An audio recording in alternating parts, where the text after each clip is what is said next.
ful tehniko vadi, tehniko in kar naenkrat se v bistvu na koncu lahko celo zgubiš.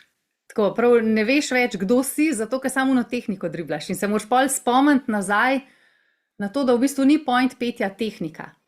Tehnika petja v bistvu jo rabimo samo zato, da lahko zdravo pojmo. Dejansko pevsko tehniko rabimo samo zato, da lahko dolgoročno ustvarjamo brez poškodb. Ne pa zato, da bom zdaj jaz neke visoke tone ful dor pela, ker to je samo neko dokazovanje. V resnici petje na koncu dneva moraš biti to, kar si, avtentičen. Kar je ful pomembno je, da damo večji del fokusa vaje na svoje posebnosti, na svoje prednosti.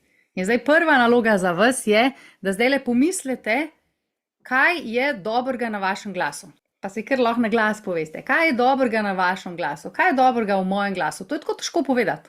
Lahko je to, mene kul, ko imam lepe višine, ali pa jaz imam pa lepe nižine, ali pa jaz imam pa kul barvo, ali pa jaz imam močen glas, jaz imam pa tak nežen, ženski, zračen glas. Kaj je dobrega že danes na tvojem glasu?